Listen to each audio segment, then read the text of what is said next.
Yeah. I think one thing to summarize Jonathan's experience is branding. You know, when you hear brand, you think of Coca-Cola, Safaricom, you know, these big names. But branding also comes to personal level. How you present yourself as a brand. You know, the purpose of a brand is consistency. So when you're talking about the social media, and this again, it's an area that people are losing a lot because employers are also turning to social media. I've mentioned an example of LinkedIn, which is a professional website. However, you're going to find employers are there, you're posting your things, and so the things that you write means a lot. Now, not only for that day of the interview, because also people can vouch for you based on how you post on social media. Because again, for example, you want to recruit a customer service. And then when you go to your photos and whatever you've been posting on social media, insults, and, you know, all these things. And now you're going to be receiving phone calls and doing all these things. You are the face of the company. We can't take you in. You're qualified, it's okay, but we can't take you in. So it's a question of how do you brand yourself. Brand yourself consistently with where you want to go. Now, if you want to become a rapper, musician, and do all those things that relates to that, but don't do these things. You're posting them on social media, and again, you want to go to a corporate office. You want an office job, kind of.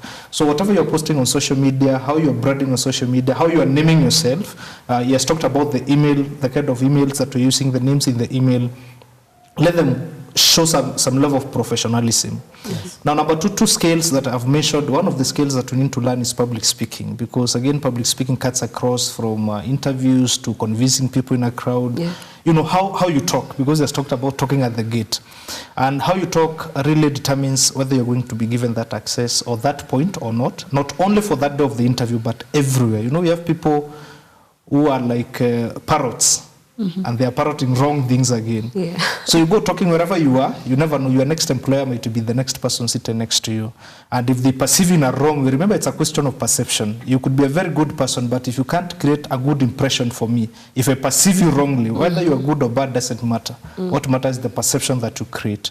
So you have to be focused and intentional in terms of branding, and then develop these skills. Because, as I said, we are living in the age of information. You know, long time ago, people could have excuses. You went to go to school to get some knowledge, that kind of knowledge. But when you go to YouTube, you find people teaching you about public speaking, you find people teaching about interviews. Check anything on YouTube, you'll find it. So you have no excuse to say, you know, I don't have this skill because of this, because again, you're not getting it for professional level, you are getting it for personal gain.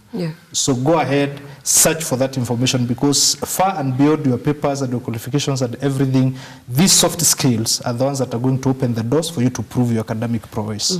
So you just need to constantly work on being better. Yes. Okay. And one of the areas that the youth have been encouraged to go into